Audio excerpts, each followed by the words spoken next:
The Mirai Guardian MX is one of the latest offerings from the Mirai brand, a subset of MISC. It's a heavier hitting, more shielded, more armored version of the Guardian, but it does give up some things. So in today's video, we're going to go through a tour of it, we're going to look around, and we're going to discuss why you may choose this over some of the other heavy fighters available in the game, and discuss some of my opinions and thoughts on it. So, if you want to see what I think about this ship, then sit back, relax, and let's get into it.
Now, let's take a look around the outside and inside of the ship. So, as we can see here, at the front, kind of wedged into the wings, are the 4 size 4 weapons you get. These do technically extend out when you have your weapons turned on, although there is they do look a little bit wonky, they're like that, so there is a way, if you kind of spam P to power on and off your weapons a couple of times, and you let this retract, and then you turn it back on, they'll work fine, but they'll just be retracted like this. I think it looks a little bit better visually that way, but just, little thing that might get fixed, of course. And then we do have something that I did not think this would still have from the base Guardian, is we still have a weapon locker right here. You have 2 slots for 2 primaries, 2 secondaries. And then on the other wing, we have a personal storage locker, which gives you 450k micro SCU. So you still have some outside external accessible weapon racks and storage, which is really nice to have still in the ship, even though it's a bit higher off the ground than the base Guardian. We can of course see the cockpit here. I have the camera retractable armor extended right now, so you can see that. But of course, if you deploy that, it basically covers everything. There are a few little gaps where you can still see the glass, but for the most part, you're covered in that armor, which apparently will actually give you some extra protection. And of course, as we move around to the side, we can see the much larger, more angular wings here compared to the base Guardian. Again, this is supposed to be more armored. It has more HP, more protection, so it has those bigger wings. It actually helps protect the engines a little bit better than on the regular Guardian and other parts of the ship as well. So very, very helpful. Now, if I can get my camera to behave, I can probably go into third person here, and we can see the bespoke missile racks that are on top of the upper 2 wings. As we see here, I've already fired off a couple of them. You have 12 slots for size 2 missiles on each side, which gives you a total of 24 size 2 missiles, which is a pretty significant payload, along with those size 4 weapons and the other components you get with this being a heavy fighter. So really, really nice to see that. And then of course we have Guardian MX branding, as you'd expect to see. And then on the back here, we have our 2 main engines. Now these do kind of rotate around.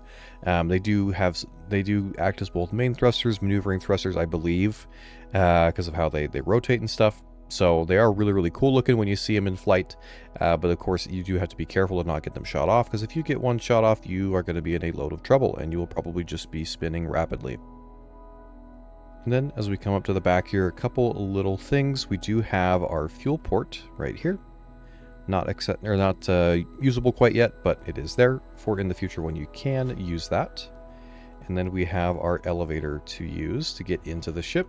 So now let's go ahead and take a brief look at the inside. Alright, so we'll step onto the elevator. We'll go up. This elevator is a little bit taller, of course, because the ship itself is taller. And then as we get into the inside, this small area you come up into at first is, as far as I can tell, identical to the base Guardian. You have your quantum drive access, another small weapon locker, a suit locker, your panel to go down again, and I believe this is a battery access that has not been implemented yet, but that will be eventually with engineering. And then we can move forward into the main section. Now, the thing that you're giving up with the Guardian MX is the habitation area. In return, you're getting some extra components. So this whole room is basically just component access and engineering. So we have our cooler, we have computers, our gravity generator, life support, shields, all sorts of things. We do have our little fire extinguisher, of course. And we still have our engineering terminal. So this will be able to benefit from, being able to have that. Of course, it's a little bit odd as it's a one-person ship. So if you're in the middle of a fight, you probably wouldn't be leaving the pilot seat to then come to the terminal. But, after a fight or something, you could come in here to fix things up. Or if you get disabled, you could potentially fix things up from here as well and get your ship running again. But now let's go ahead and move forward into our pilot seat. So you go through this little hallway here, down a couple of steps. I do think potentially they could have still fit some components in this area and maybe saved at least a bed or, even more compressed habitation. But I do get that there are some trade-offs. It does make sense. But now let's get into the pilot seat and we'll briefly check that out. So here we can see the new MFD design for Mirai. So the base Guardian, it has MFDs kind of up above you. And they get in the way sometimes if you're pitching up, you can't see very well. But these ones, I think they just look a lot cleaner. They look a lot nicer and more in line with the Mirai brand. But they're also, the placement's a lot better, so it does not get in the way of your vision anywhere near as much. So, of course, you have your interactive buttons for all those sorts of things. You can deploy the armor. That can switch down like that. Adds a little bit of struts and stuff, but I think you still have pretty good visibility with that. But yeah, so you have those two main MFDs. Again, a couple of these other random buttons. And yeah, so it's a really, really nice design, and I really like it more than the base Guardian. I have heard apparently they will be bringing these MFDs to the base Guardian and Guardian QI at some point, but who knows when they'll be able to get around to that. So we have that to look forward to with those. So now let's talk about how the Guardian MX flies. So I'll just fly around for a little bit while we're talking about this. So I will say out of all of the Guardians, the Guardian MX is the slowest because it has more firepower, more armor that slows it down. So it still is, I would say, fairly nimble for a heavy fighter. Especially if you can get more weapon or more engine pips into those engines. Like right now I have all the engine pips filled up, so that increases how effective your boost is, like how much more maneuverability you get from using your boost. So if you're able to get that pretty well full, you do get a significant boost to your maneuverability in that sense.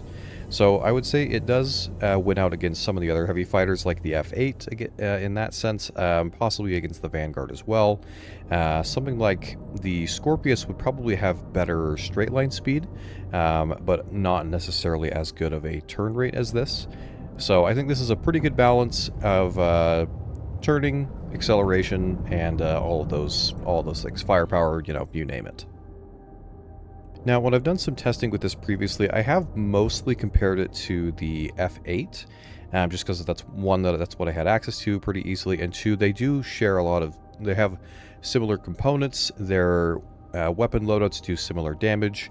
So, like, you have the two size 2 shields on both this and the F8. This has 4 size 4 guns. The F8 has 4 size 3 and 4 size 2, but they add up to fairly similar DPS. I think the F8 might beat it by like 100 or something like that. Nothing crazy.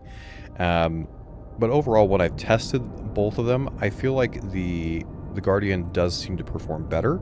If you use its gimbals, if I power on the weapons here, you'll be able to see. See, those will pop out there. The gimbal range on the weapons of the Guardian MX is a lot more than you get with the F8, which does help. The gimbals itself helps compensate for the lesser maneuverability compared to other lighter fighters. So you can definitely still keep track of smaller ships that way, whereas in the F8, the guns just don't move as far, and so it just doesn't give as many options for doing things like that.